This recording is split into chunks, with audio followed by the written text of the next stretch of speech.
Hello students, welcome Nishat digital platform. जैसा कि बेटा आपको पता है कि आज हम एसएसटी का तीसरा पेपर हल करने जा रहे हैं। हमने इसके पहले एसएसटी फर्स्ट और एसएसटी सेकंड के पेपर हल कर चुके हैं। ठीक है, निशांत क्लासेज आपके लिए जो टेस्ट सीरीज लाया है ये आपकी सफलता का मार्ग प्रदर्शित करता है। ठीक है ना, आप इन पेपर के माध्यम से अपनी परसेंटेज को बढ़ा सकते हो। ठीक है बेटा, इसीलिए आज हम हमारा SST 3 हमारा तीसरा पेपर है वो हल करने जा रहे हैं। ठीक है, जैसा कि आपके सामने लिखा हुआ है खंड अ बहुविकल्पिक प्रश्न। ठीक है, पहला, जोल्वेराइन शुल्क संघ की स्थापना कब हुई? तो जोल्वेराइन शुल्क संघ की स्थापना बेटा 1834 में हुई थी। कब हुई थी? 1834 में। ठीक है, जोल्वेराइन शुल्क संघ की स्थापना कब हुई? 1834 में। दूसरा क्वेश्चन है, उगते सूर्य की किरणें निम्न में से किसका प्रतीक है? तो उगता हुआ सूर्य अर्थात नया दिन लाता है, नई रोशनी लाता है, तो नए युग के सूत्रपात का प्रतीक है। उगते हुए सूर्य की किरणें किसका प्रतीक है बेटा? नए युग के सूत्रपात का प्रतीक है। जर्मन बलूत किसका प्रतीक है? जर्मन बलूत बहादुरी या वीरता का प्रतीक है। जर्मन बलूत किसका प्रतीक है बेटा? बहादुरी या वीरता का।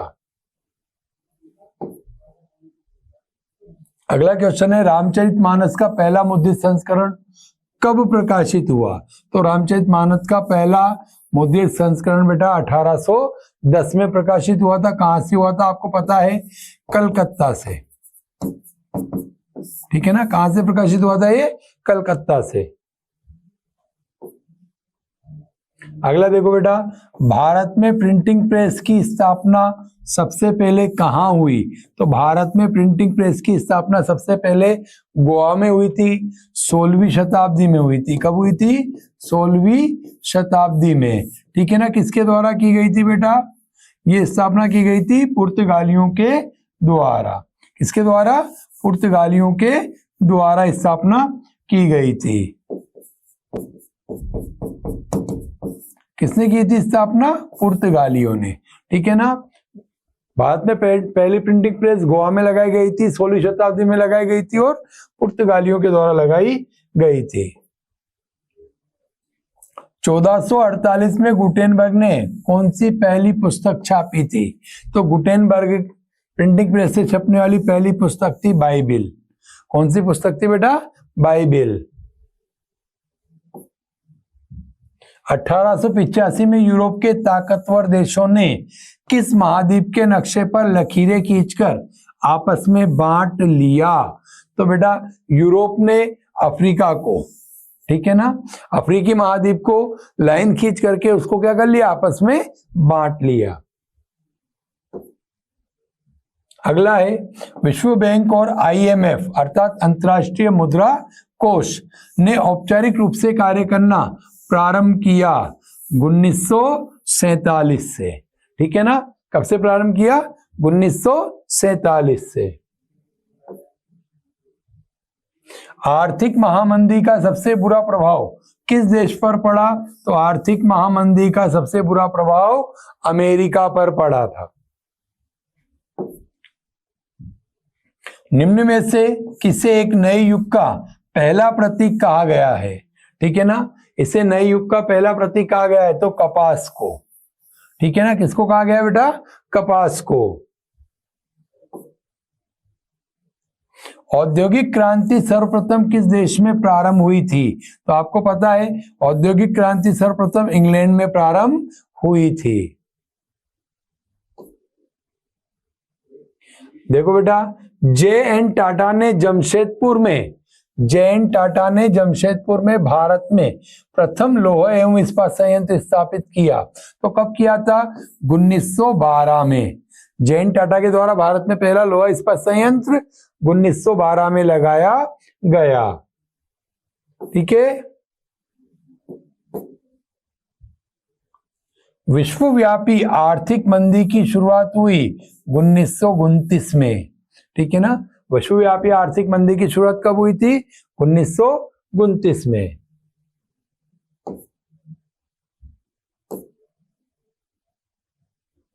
ब्रेटन वुड्स सम्मेलन में किस संस्था की स्थापना की गई? अभी हमने पढ़ा था थोड़ी देर पहले, ब्रेटन वुड्स में अंतर्राष्ट्रीय मुद्रा कोष की स्थापना की गई। इसके अलावा विश्व बैंक, ठीक है ना, तो अंतर्राष्ट्रीय मुद्रा कोष और विश्व बैंक। 1890 में अफ्रीका में कौन सी घातक बीमारी पशुओं में फैल गई थी? तो रीडर पेस्ट नाम की घातक बीमारी अफ्रीका के पशुओं में फैल गई थी। अगला क्वेश्चन देखो बेटा, रिक्त स्थान की पूर्ति कीजिए।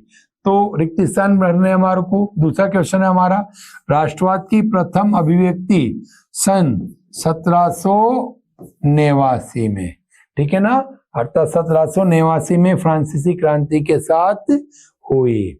फ्रांस में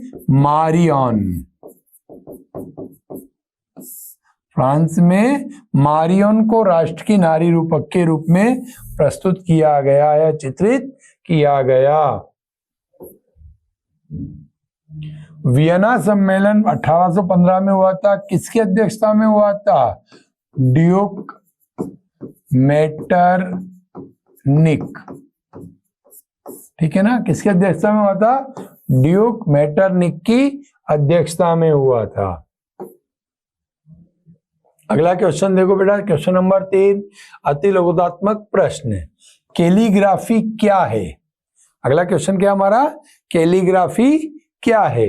तो कैलीग्राफी हाथ से सुंदर और सुडौल अक्षरों में लिखने की कला को कैलीग्राफी कहते हैं। हाथ से सुंदर और सुडौल अक्षरों में लिखने की कला को कैलीग्राफी कहा जाता है।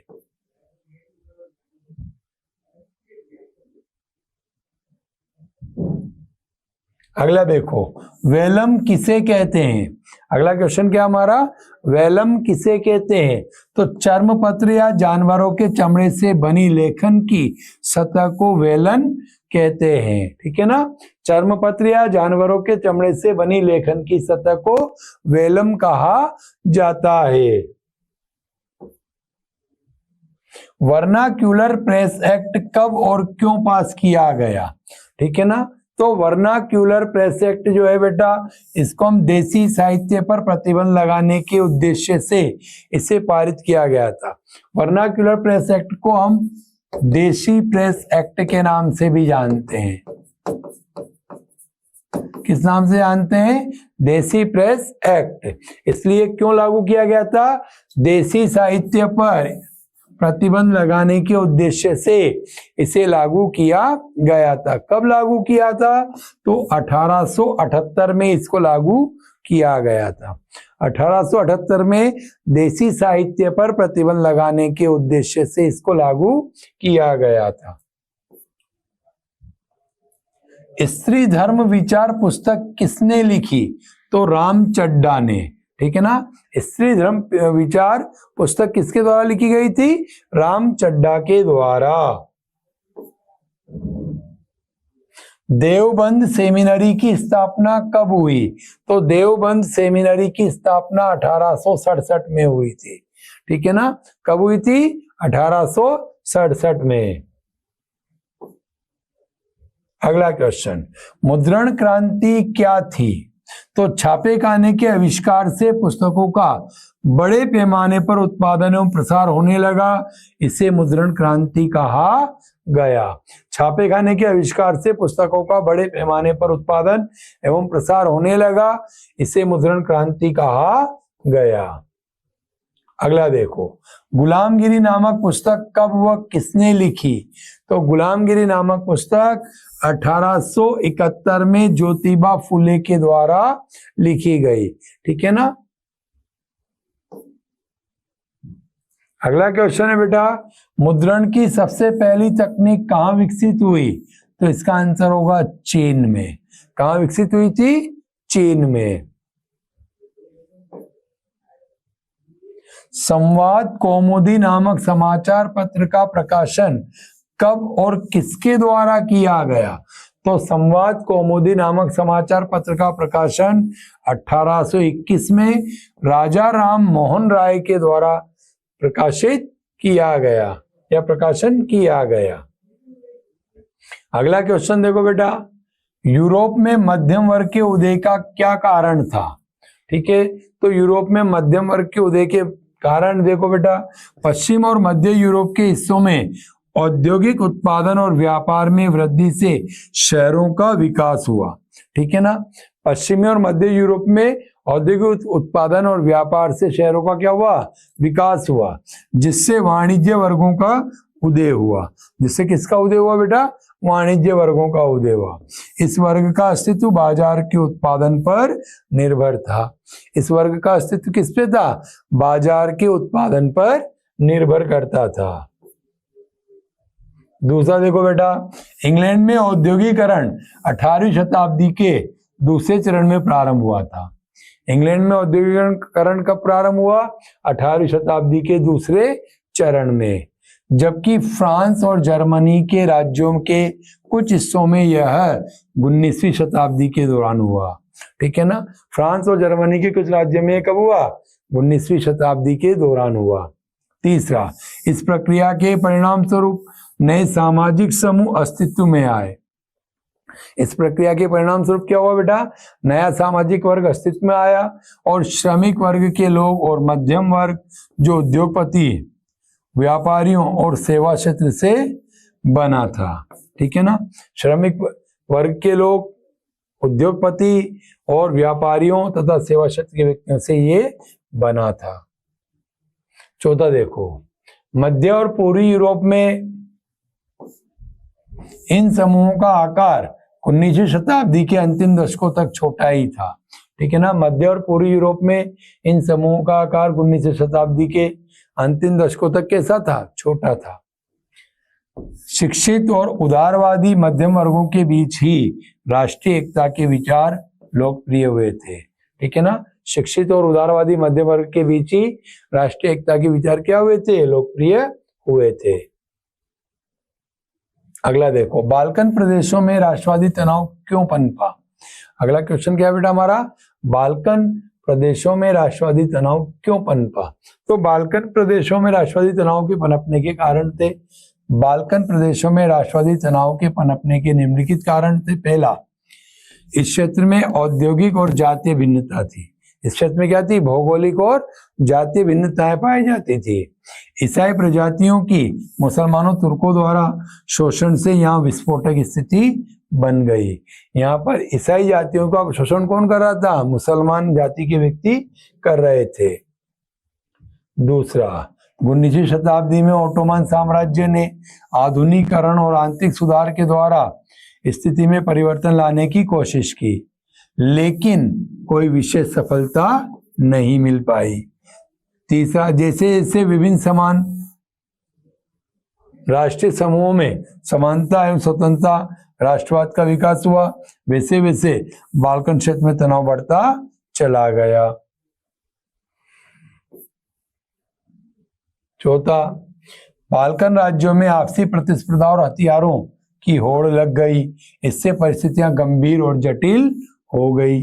यूरोपीय शक्तियों के बीच व्यापार और उपनिवेश के साथ नौसैनिक और सैन्य ताकतों के लिए इस क्षेत्र में गहरी प्रतिस्पर्धा थी, जिससे भी तनाव में वृद्धि हुई।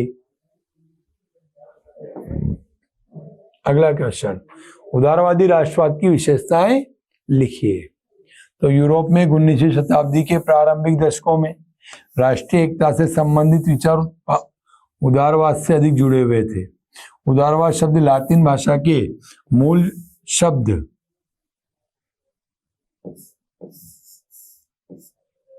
लीबर से बना है, LIBER। ठीक है ना बेटा, लीबर पर आधारित है, जिसका अर्थ आजाद है। 1830 के दशक के बाद यूरोपीय उदारवादी राष्ट्रवाद में कई विशेषताएं पाई गई जो निम्नलिखित है। ठीक है, पहला, व्यक्ति की आजादी और कानून के समक्ष सबको समान अधिकार प्राप्त हो। ठीक है, व्यक्ति की आजादी और कानून के समक्ष सबको क्या हो? समान अधिकार प्राप्त हो। दूसरा, उदारवादी निजी संपत्ति के स्वामित्व की अनिवार्यता पर बल देते थे। उदारवादी जो है बेटा वो निजी संपत्ति के स्वामित्व को अनिवार्य बनाना चाहते थे। तीसरा, उदारवाद निरंकुश शासकों और पादरी वर्ग के विशेषाधिकार की समाप्ति, संविधान तथा संसदीय प्रतिनिधि सरकार का पक्षधर था। अतः राजनीतिक रूप से उदारवाद एक ऐसी सरकार पर जोर देता था जो सबकी सहमति से गठित हो। आर्थिक क्षेत्र में उदारवाद बाजारों की मुक्ति और चीजों तथा पूंजी के आवागमन पर राज्य द्वारा लगाए गए नियंत्रणों को खत्म करने के पक्ष में था। ठीक है ना।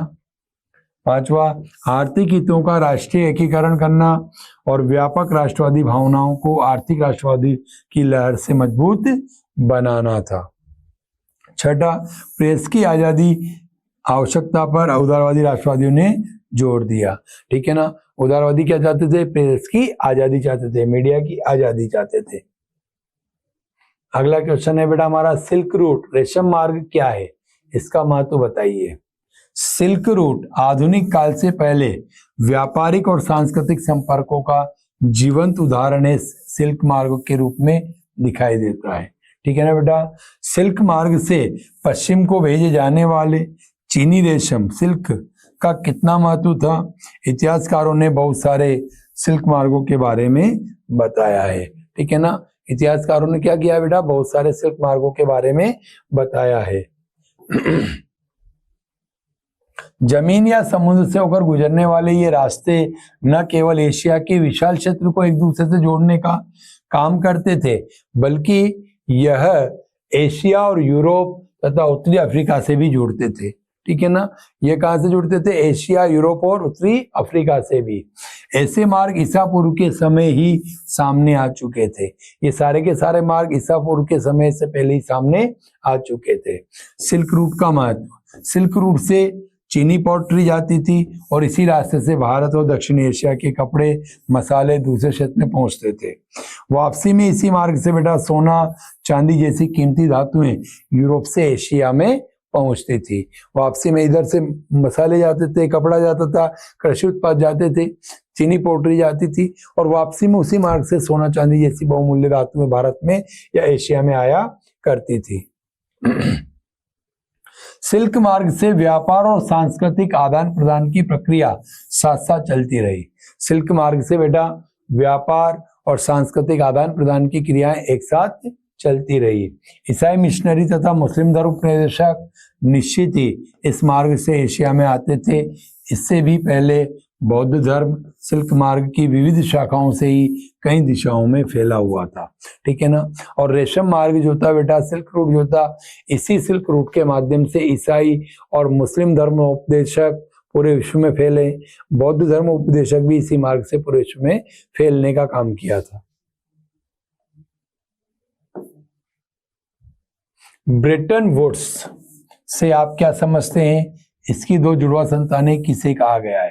तो बेटा ब्रेटन वुड्स की बात करें तो ये एक ब्रेटन वुड्स समझौता जो है एक अंतरराष्ट्रीय सम्मेलन है। ठीक है ना।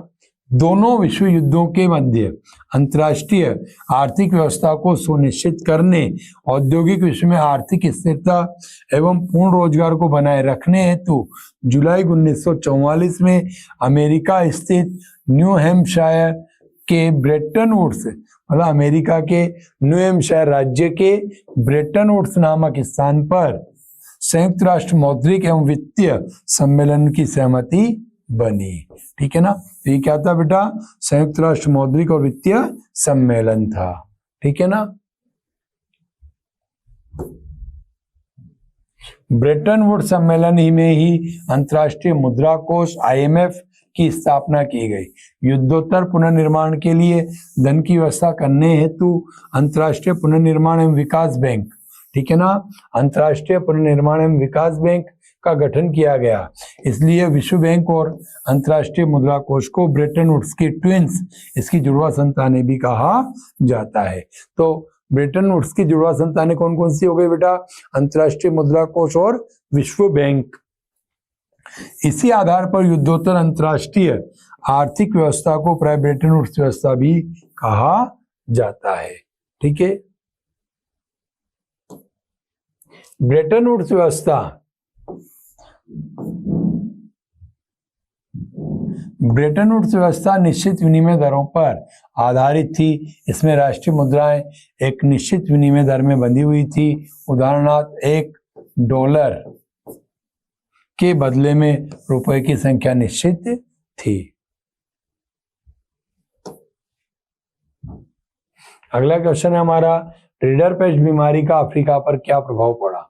ठीक है ना, तो रीडर पेस्ट बीमारी का अफ्रीका पर क्या प्रभाव पड़ा, तो हमारा आंसर है बेटा 1890 के दशक में अफ्रीका में रीडर पेस्ट नामक बीमारी फैल गई। मवेशियों में प्लेग की भांति फैलने वाली इस बीमारी से लोगों की आजीविका और अर्थव्यवस्था पर घातक प्रभाव पड़ा। क्यों पड़ा? क्योंकि अफ्रीका के व्यक्ति जो थे उनका प्रमुख व्यवसाय पशुपालन था, इसलिए। दूसरा, इस बीमारी से अफ्रीका में 90% पशु मर गए। ठीक है ना, पशुओं के मर जाने से अफ्रीकी लोगों के रोजी रोटी के साधन भी क्या हो गए, समाप्त हो गए। अगला क्वेश्चन है बेटा, बाजार में श्रम की बहुतायत से मजदूर वर्ग के जीवन पर पड़ने वाले कोई 3 प्रभाव बताइए। ठीक है, तो बाजार में श्रम की बहुतायत मजदूर वर्ग के जीवन पर पड़ने वाले 3 प्रभाव निम्नलिखित है। पहला, जब रोजगार चाहने वाले लोगों की तुलना में रोजगारों की संख्या बहुत कम थी। ठीक है ना, वहाँ जैसे अभी बेरोजगारी बेटा, उस समय भी बेरोजगारी थी। जितने व्यक्तियों को रोजगार चाहिए था उससे कई गुना अधिक व्यक्ति क्या थे, बेरोजगार थे। ठीक है ना, फिर भी नौकरियों के समाचार गांव से में पहुंचते ही मजदूर बड़ी संख्या में शहरों की तरफ चले आते थे। जब नौकरियों की खबर गांव में पहुंचती थी कि शहरों में नौकरियां या उद्योग लगाए जा रहे नए, तो गांव से बड़ी संख्या में व्यक्ति कहाँ आते थे, शहरों की तरफ आ जाया करते थे। दूसरा, उन लोगों को नौकरी मिलने की संभावना अधिक थी जिनका कोई जान पहचान वाला व्यक्ति या रिश्तेदार पहले से उस क्षेत्र में नौकरी कर रहा होता था। ठीक है ना, किनको नौकरी मिलने की संभावना अधिक थी बेटा, उन व्यक्तियों को नौकरी मिलने की संभावना अधिक थी जिनका पहले से ही कोई जानकार व्यक्ति वहां पर नौकरी कर रहा होता था। तीसरा, रोजगार के इच्छुक अनेक लोगों को सप्ताहों तक इंतजार करना पड़ता था। जो व्यक्ति रोजगार के लिए चाहते थे उन्हें अनेक सप्ताह तक क्या करना पड़ता था, इंतजार करना पड़ता था। इस दौरान उन्हें पुलों के नीचे या रेन बसेरों में रातें गुजारनी पड़ती थी, क्योंकि लंबे समय तक इंतजार करना पड़ता था तो कब तक वो रहेंगे, तो इसलिए वो क्या करते थे, पुल के नीचे या रेन बसेरों में वो रात गुजारा करते थे। रोजगार भी की मौसमी प्रकृति के कारण कई श्रमिकों को बीच बीच में बहुत समय तक खाली बैठना पड़ता था। रोजगार क्या था, मौसमी, बहुत सारे उद्योग मौसमी आधारित उद्योग थे, इसलिए बहुत सारे मजदूरों को बीच बीच में खाली बैठना पड़ता था।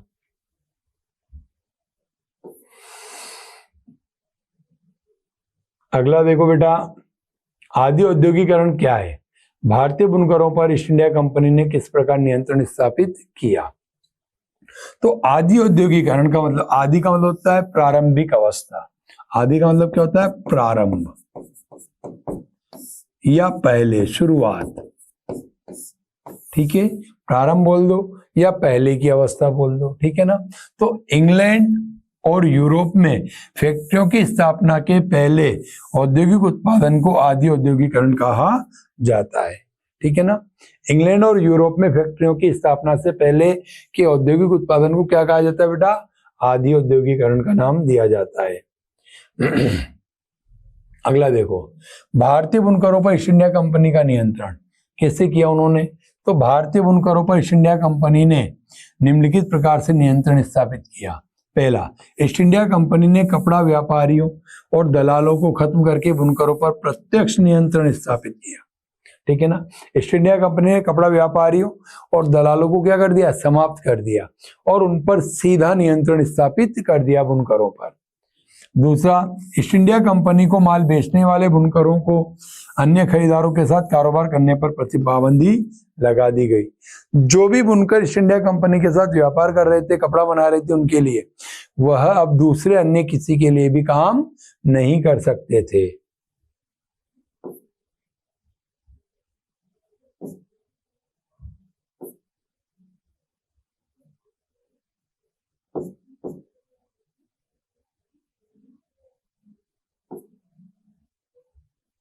अगला देखो बेटा, विक्टोरिया कालीन ब्रिटेन में कुलीन और पूंजीपति वर्ग द्वारा हस्तनिर्मित वस्तुओं को पसंद किया जाता था। स्पष्ट कीजिए क्यों। तो देखो, विक्टोरिया कालीन ब्रिटेन में कुलीन और पूंजीपति वर्ग द्वारा हस्तनिर्मित वस्तुओं को पसंद किया जाता था। इस कथन के रूप में यह कथन निम्न प्रकार से हम स्पष्ट कर सकते हैं। देखो इधर, पहला, विक्टोरिया काल में ब्रिटेन में हाथ से बनी चीजों को श्रेष्ठता और सुरुचि का प्रतीक माना जाता था। ठीक है ना, विक्टोरिया काल में ब्रिटेन में हाथ से बनी वस्तुओं को श्रेष्ठता और सुरुचि का प्रतीक माना जाता था। हाथ से बनी वस्तुओं की फिनिशिंग आकर्षक होती थी, उनको एक एक करके बनाया जाता था। उपनिवेशों में इन कारणों से के परिणाम स्वरूप मशीनों से बनी चीजों का निर्यात किया जाता था। ठीक है, तीसरा देखो बेटा, हाथ से बनी वस्तुओं को एक एक करके तैयार किया जाता था, जिससे उन्हें डिजाइन और फिनिशिंग अच्छी आती थी, इसलिए इन्हें पसंद किया जाता था।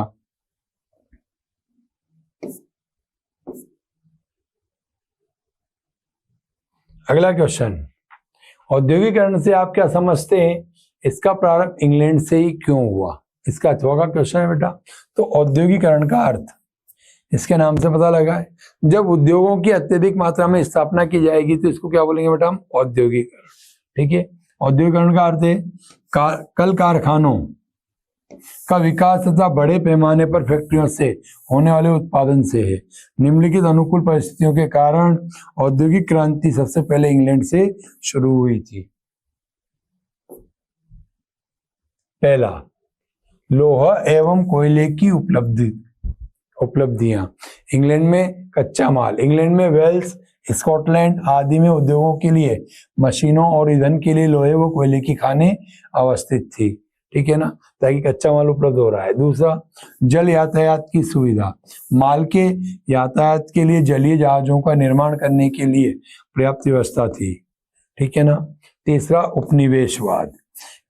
इंग्लैंड जो है बेटा एशिया अफ्रीका के उपनिवेशीय देशों से उद्योगों के लिए कच्चा माल उपलब्ध हो जाता था और तैयार माल के लिए बाजार उपलब्ध था। ठीक है ना, क्यों? इंग्लैंड में बनने वाला जो कच्चा माल था वो इंग्लैंड के जो उपनिवेश देश थे वहां पर उसको खपाया जाता था, बेचा जाता था। पूंजी का संचय, अर्थात इंग्लैंड में पूंजीपतियों की कोई कमी नहीं थी, पैसों की कोई कमी नहीं थी। इंग्लैंड ने विदेशी व्यापार से अधिक मात्रा में पूंजी कमा ली थी, जिससे उद्योगों की स्थापना में सहायता मिली। ठीक है। पांचवा है अन्य कारक। पांचवा टॉपिक क्या है बेटा? अन्य कारक। पहला, इसमें उद्योगों के लिए श्रमिकों की कमी नहीं थी। दूसरा, व्यापारी वर्ग के हाथ में राजनीतिक सत्ता आ गई थी। तीसरा, इंग्लैंड के निवासी साहसी तथा उत्साही थे, इससे उद्योग की स्थापना और संचालन को सहायता मिली थी।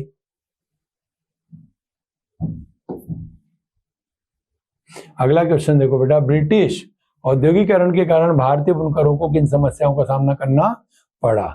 ब्रिटिश औद्योगिकरण के कारण भारतीय बुनकरों को किन समस्याओं का सामना करना पड़ा? तो 19वीं सदी के प्रारंभ में भारतीय बुनकरों की प्रमुख समस्याएं निम्नलिखित थी। ठीक है ना। पहला, ब्रिटेन में औद्योगिकरण के कारण उनका निर्यात बाजार ठप हो गया था। जब ब्रिटेन में औद्योगिकरण का प्रारंभ हो गया था तो भारत से जो वस्तुएं थी वो कम हो गई थी, उनको बेचना कम कर दिया था, मतलब वहां पे इंग्लैंड में कम जा रही थी। दूसरा, ब्रिटिश व्यापारियों ने मशीनी कपड़े भारत में निर्यात करने शुरू कर दिए, जिससे उनके स्थानीय बाजार सिकुड़ गए थे। अब इंग्लैंड में मैनचेस्टर में बनने वाला जो कपड़ा था बेटा, वहां की उद्योगपतियों ने सरकार पर दबाव डाला तो वह कपड़ा का बिकने आने लगा, भारत में बिकने आने लगा। तो भारत का जो व्यापार था वो भी, भारत के जो उद्योग थे वो भी क्या होने लगे? समाप्त होने लगे। तीसरा, इंग्लैंड में कच्ची कपास के निर्यात के कारण भारत में कच्चे माल की कमी हो गई। ठीक है, यहाँ भारत से कच्ची कपास का निर्यात कहाँ किया जा रहा था? इंग्लैंड में किया जा रहा था। तो जब इंग्लैंड में कच्ची कपास का निर्यात किया जा रहा था बेटा, तो भारत में बुनकरों को अच्छी कपास मिलना संभव नहीं हो पा रहा था। चौथा, जब अमेरिका में गृह युद्ध छिड़ा और अमेरिका से कपास की आपूर्ति बंद हो गई, इंग्लैंड भारत की ओर देखने लगा। भारत से कच्ची कपास का निर्यात बढ़ गया तो यहाँ कच्ची कपास के दाम बहुत तेजी से बढ़ गए। ठीक है, जब यहाँ से कच्ची कपास का निर्यात होने लगा बेटा, तो यहाँ पे कच्ची कपास के दाम क्या हो गए? बहुत ज्यादा हो गए। भारतीय बुनकरों की आपूर्ति ठप हो गई और वे उच्चतर दामों पर कपास खरीदने को मजबूर हो गए। अब भारतीय बुनकर कपास को क्या अधिक दाम में खरीद रहे हैं, तो अधिक दाम में खरीदेंगे तो लागत बढ़ेगी, लागत बढ़ेगी तो निर्मित माल के दाम भी बढ़ेंगे। अगला क्वेश्चन देखो बेटा, भारतीय और ब्रिटिश निर्माताओं ने नए उपभोक्ता पैदा करने के लिए किन तरीकों को अपनाया, लिखिए। तो बेटा भारतीय और ब्रिटिश निर्माताओं ने नए उपभोक्ता बनने के लिए अनेक तरीके अपनाए, विज्ञापन, कैलेंडर, समाचार पत्र, ठीक है ना। तो उनके बारे में पढ़ते हैं हम। विज्ञापन, पहला, नए उपभोक्ता पैदा करने में विज्ञापन की महत्वपूर्ण भूमिका होती है, इसलिए बाजार के फैलाव और नए उपभोक्ताओं को अपने माल से जोड़ने के लिए उत्पादक समाचार पत्र, पत्रिकाओं, होर्डिंग्स आदि के माध्यम से विज्ञापन देते थे। इन विज्ञापनों ने उत्पादन को अति आवश्यक और वांछनीय बना दिया है, ठीक है ना। आज आप कहीं भी देखते हो बेटा, टीवी पर, अखबार में, होर्डिंग्स में, रास्ते पर, दीवारों पर लिखा हुआ, ये सब क्या है, विज्ञापन है। और विज्ञापन किसी भी वस्तु को हमारे जीवन के लिए जरूरी और आवश्यक बना देते हैं, क्योंकि उसको इसी तरह से प्रस्तुत किया जाता है। दूसरा है कैलेंडर। दूसरा क्या है बेटा, कैलेंडर। निर्माता अपने उत्पादन को बेचने के लिए कैलेंडर अपनाने लगे।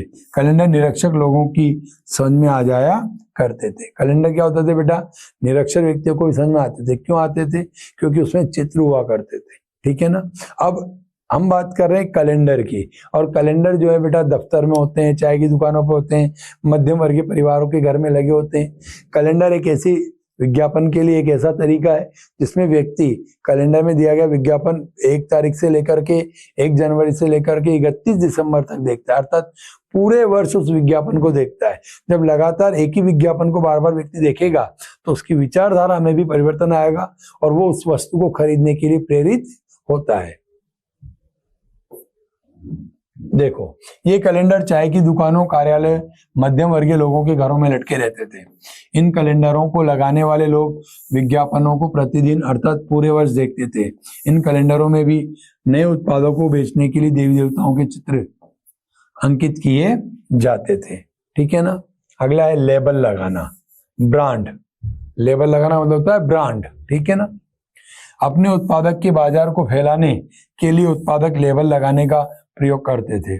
जैसे मेड इन मैनचेस्टर का लेबल वस्तुओं की गुणवत्ता का प्रतीक होता था, ठीक है ना। मेड इन मैनचेस्टर का जब लेबल लगता था तो वह ऑटोमेटिक उसकी गुणवत्ता को प्रदर्शित करता था, ठीक है।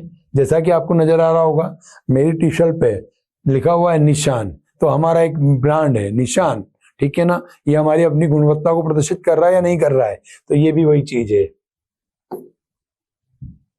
लेबलों पर अक्षरों के साथ साथ भारतीय देवी देवताओं की तस्वीर भी होती थी, जिसमें भारतीयों को उत्पाद में अपनेपन का एहसास होता था, ठीक है ना। इसमें क्या होता था बेटा, चित्र भी होते थे देवी देवताओं के। अब देवी देवताओं के चित्र होते थे तो भारतीय व्यक्ति उन्हें क्या समझते थे कि वो अपने जैसा अपने यहाँ पे बना हुआ है, तो इसलिए भी उनको खरीद लिया जाता था, ठीक है ना। चौथा, महत्वपूर्ण व्यक्तियों के चित्र। आपने देखा हो विज्ञापनों में देवी देवताओं, नवाबों, राजाओं, क्रांतिकारियों या महान व्यक्तियों के चित्र को भी प्रदर्शित किया जाता है, ठीक है ना। देवी देवताओं के चित्र के साथ साथ महत्वपूर्ण व्यक्तियों, सम्राट, नवाबों के चित्र विज्ञापन में प्रयोग किए जाते थे, जो कि गुणवत्ता के प्रमाण होते थे। क्यों होते थे, क्योंकि उन चित्र के माध्यम से ये दर्शाया जाता था कि जब राजा या ये महत्वपूर्ण व्यक्ति इस वस्तु का उपयोग करता है तो इस वस्तु को पूरी गुणवत्ता के साथ बनाया गया है। पांचवा, भारतीय उत्पादकों के विज्ञापन। अब हम बात करते हैं भारतीय उत्पादकों की, तो भारतीय उत्पादकों के जो विज्ञापन होते थे वो राष्ट्रवाद से प्रेरित होते थे, देशभक्ति से प्रेरित होते थे, ठीक है ना।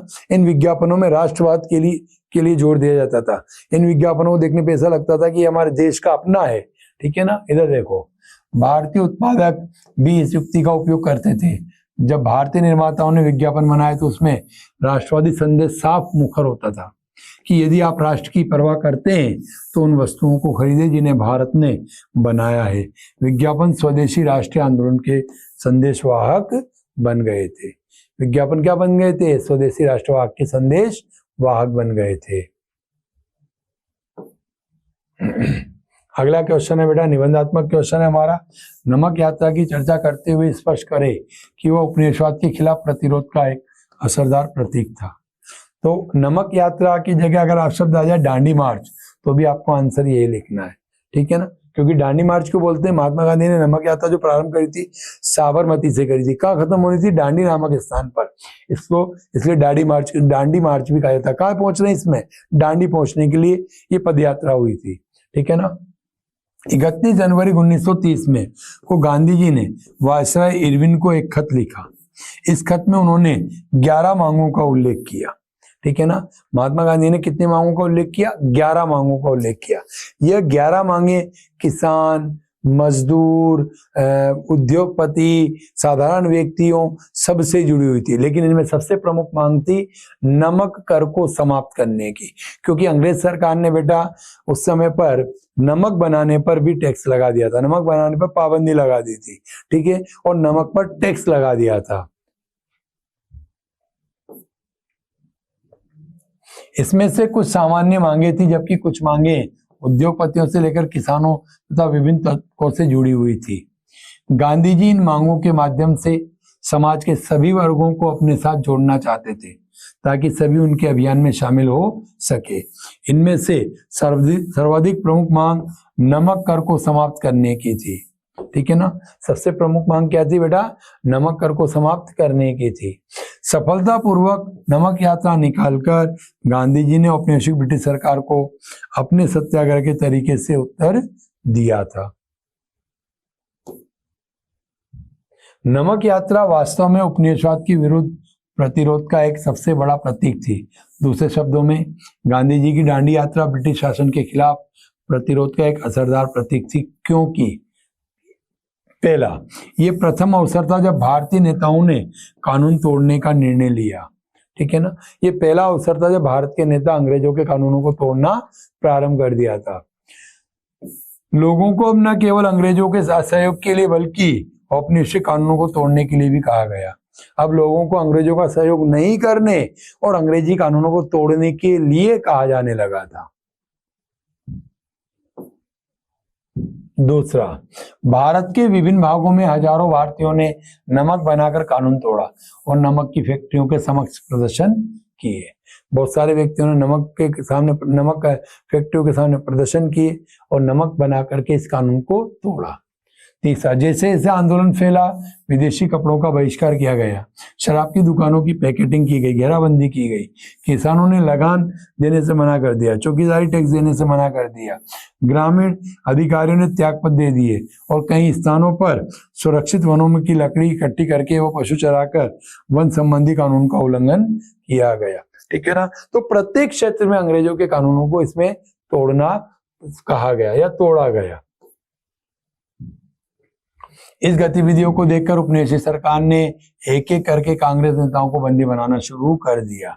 इसमें कई स्थानों पर हिंसक झड़पें हुई, कुछ लोगों ने सड़कों पर प्रदर्शन किए तथा पुलिस की बख्तरबंद गाड़ियों और गोलाबारी का सामना किया और कई लोग मारे गए, ठीक है ना। क्योंकि इस आंदोलन में गांधी जी को शोलापुर में बंदी बना लिया गया था, तो वहां जब बंदी बनाया गया गांधी जी को, तो शोलापुर के सरकारी भवनों पर हमले किए गए।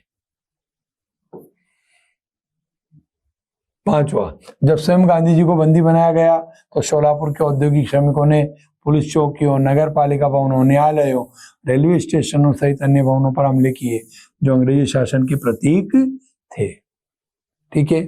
छठा, इस आंदोलन का परिणाम यह हुआ कि 5 मार्च 1931 को गांधी और इरविन के मध्य एक समझौता हुआ। इस आंदोलन का क्या परिणाम निकला बेटा कि 5 मार्च 1931 को महात्मा गांधी और इरविन के मध्य एक समझौता हुआ और इस समझौते के तहत गांधी जी लंदन में होने वाले दूसरे गोलमेज सम्मेलन में भाग लेने के लिए राजी हो गए, ठीक है ना। इस समझौते में महात्मा गांधी जी जो थे वो लंदन में द्वितीय गोलमेज सम्मेलन में भाग लेने के लिए तैयार हो गए थे, परंतु सरकार राजनीतिक कैदियों को छोड़ने में सहमत हो गई थी। सरकार जो चाहती थी, जो सरकार ने राजनीतिक बंदी बनाए थे, राजनीतिक जो व्यक्ति थे उनको बंदी बनाया था, उनको छोड़ने के लिए तैयार हो गई थी। परंतु महात्मा गांधी जब लंदन गए तो वहां से द्वितीय गोलमेज सम्मेलन में निराश होकर के वापस लौटे थे और सविनय अवज्ञा आंदोलन पुनः प्रारंभ कर दिया था। ये ध्यान रखना। अगला क्वेश्चन है बेटा, भारत के राष्ट्रीय आंदोलन में महात्मा गांधी के योगदान का वर्णन कीजिए। तो बेटा भारत के राष्ट्रीय आंदोलन में महात्मा गांधी का महत्वपूर्ण योगदान रहा। उन्होंने अंग्रेजों के खिलाफ अनेक आंदोलन चलाए, ठीक है ना, हम सब जानते हैं बहुत सारे आंदोलन चलाए उन्होंने। पहला, ब्रिटिश सरकार ने 1919 में रॉलेट एक्ट पारित किया, ठीक है।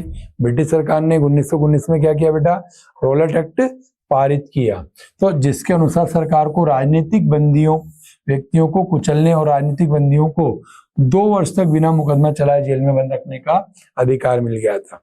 इस एक्ट के अंतर्गत क्या प्रावधान था, क्या कानून था ये, इस कानून के अंतर्गत ये अंग्रेजों को ये अधिकार मिल गया था कि वह किसी भी व्यक्ति को गिरफ्तार करके सीधा जेल में डाल सकते थे और उस व्यक्ति को 2 साल तक जेल में रहना पड़ेगा। उस व्यक्ति पर 2 वर्ष तक किसी तरह का कोई मुकदमा नहीं चलेगा, उसको न अपील करने का अधिकार था न दलील का अधिकार था। इसलिए इस कानून को भारत के व्यक्तियों ने काला कानून नाम दिया था। कौन सा नाम दिया था बेटा, काला कानून नाम दिया था, ठीक है। और इसीलिए इसको क्या नाम दिया गया, इस कानून को काला कानून। भारत के व्यक्तियों ने इसे काला कानून कहा है, ठीक है ना। जेल में बंद करने का अधिकार मिल गया। गांधी जी ने इसके विरुद्ध राष्ट्रव्यापी सत्याग्रह आंदोलन चलाने का फैसला किया था, ठीक है ना।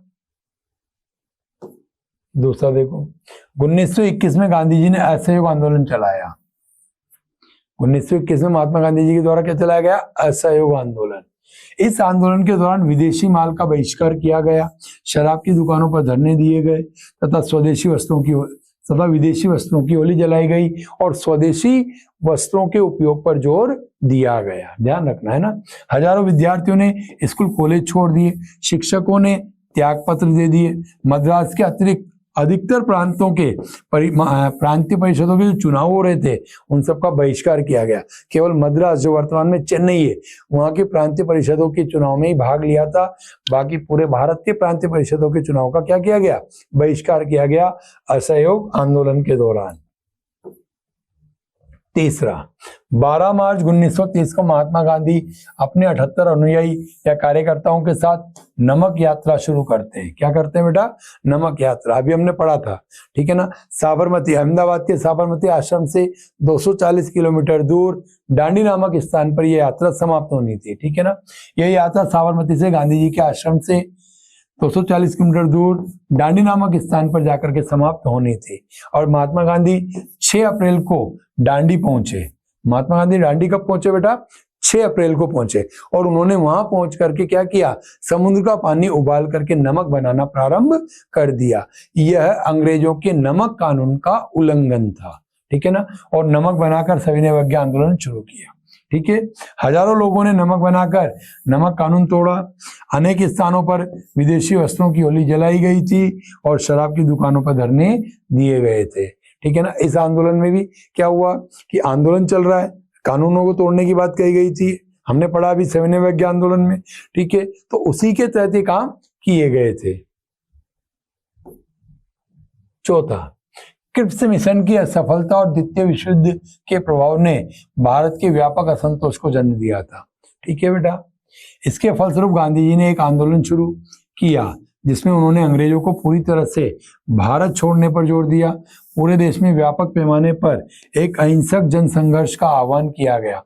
इसी अवसर पर गांधी जी ने प्रसिद्ध नारा दिया था, करो या मरो। कौन से आंदोलन के दौरान, असहयोग आंदोलन के दौरान, सॉरी भारत छोड़ो आंदोलन के दौरान। कौन से आंदोलन के दौरान, भारत छोड़ो आंदोलन 1942, ठीक है ना।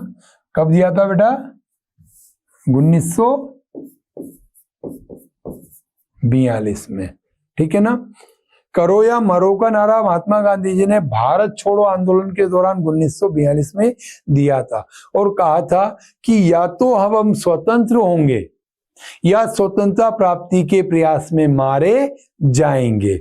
इसलिए उन्होंने शॉर्ट में क्या कहा, करो या मरो, ठीक है। भारत छोड़ो के इस आह्वान ने देश के अधिकतर हिस्सों में राज्य व्यवस्था को ठप कर दिया। लोग स्वतः ही आंदोलन में कूद पड़े, लोगों ने हड़ताल की और राष्ट्रीय गीतों नारों के साथ प्रदर्शन किए एवं जुलूस निकाले। यह आंदोलन वास्तव में एक जन आंदोलन था। क्यों था? क्योंकि इसमें छात्र भी शामिल थे, मजदूर भी शामिल थे, किसान भी शामिल थे, ठीक है ना, जो एक साधारण व्यक्ति थे, ठीक है ना, जो कौन थे? ये एक साधारण व्यक्ति थे और वो साधारण व्यक्ति भी इस आंदोलन में शामिल या भाग ले रहे थे, इसलिए एक जन आंदोलन था। अगला क्वेश्चन देखो बेटा, असहयोग आंदोलन के दौरान शहरों की गतिविधियों का वर्णन कीजिए। ठीक है, तो असहयोग आंदोलन के दौरान शहरी मध्यम वर्ग की भूमिका।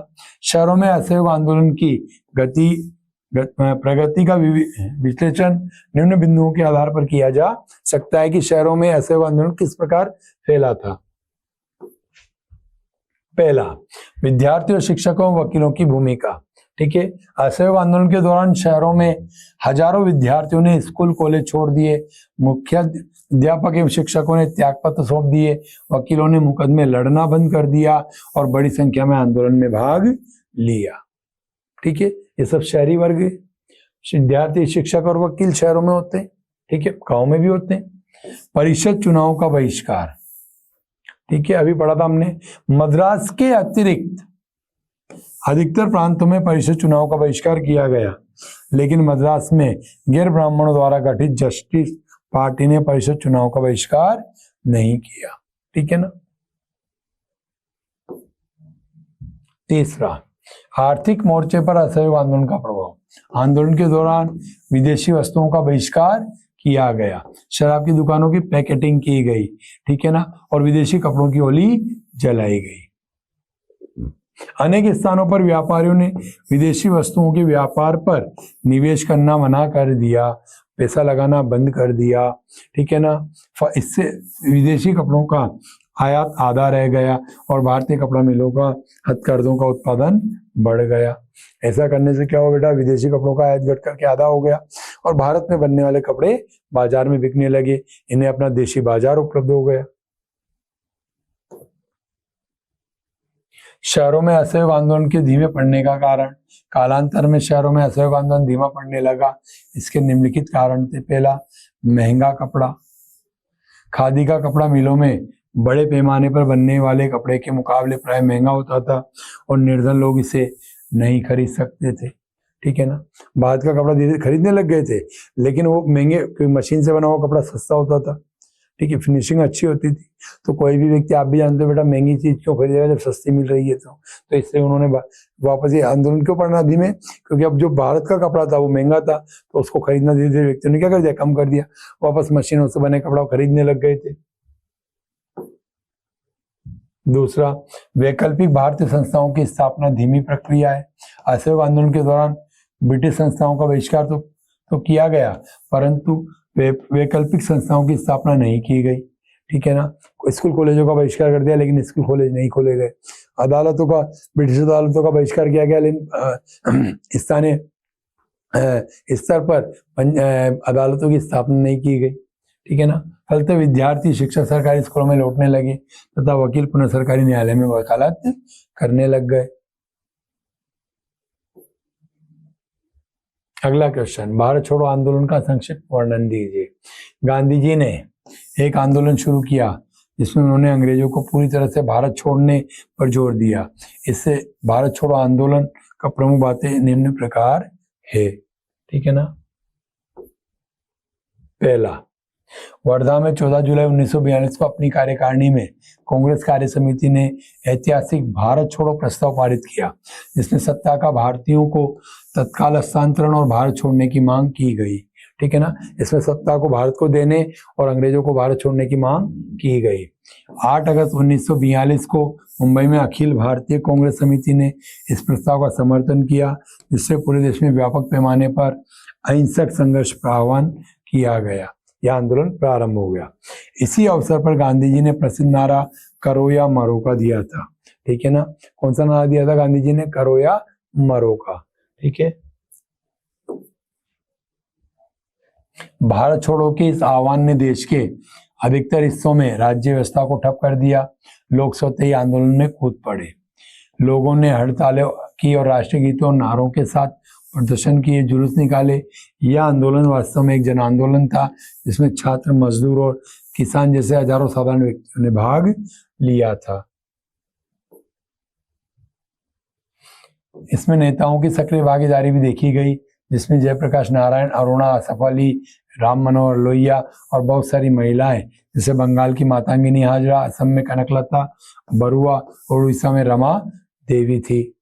ठीक है। 7वां, आंदोलन को कुचलने हेतु अंग्रेजों द्वारा अत्यधिक बल प्रयोग किया गया।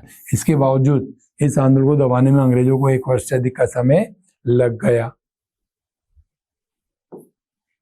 अगला क्वेश्चन है बेटा, भारत के दिए गए रेखा मानचित्र में निम्नलिखित को प्रदर्शित कीजिए। नरोरा, नरोरा कहाँ पर है आपको पता होना चाहिए। ये कहाँ है? उत्तर प्रदेश में। मुंबई कहाँ है? महाराष्ट्र में।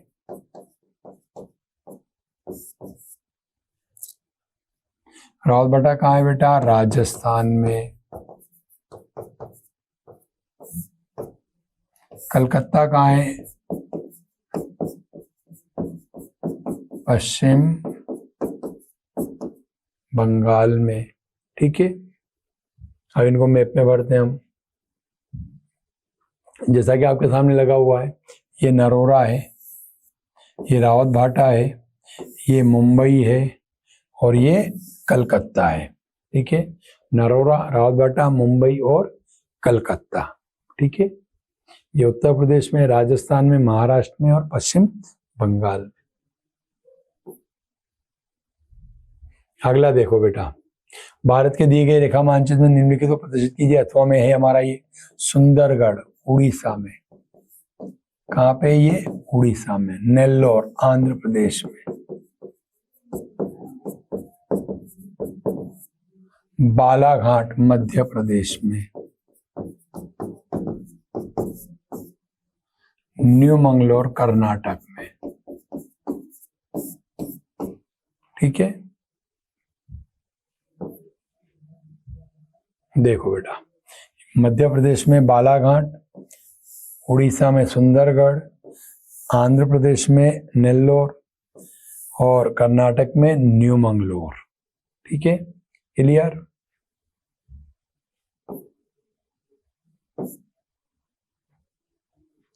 और इसी के साथ बेटा आज का हमारा ये पेपर समाप्त होता है। हम आपसे बहुत जल्द मेजर पेपर के साथ दोबारा फिर मिलेंगे। तब तक आप निशांत डिजिटल प्लेटफॉर्म से जुड़े रहिए। आपकी सफलता 100% निश्चित है।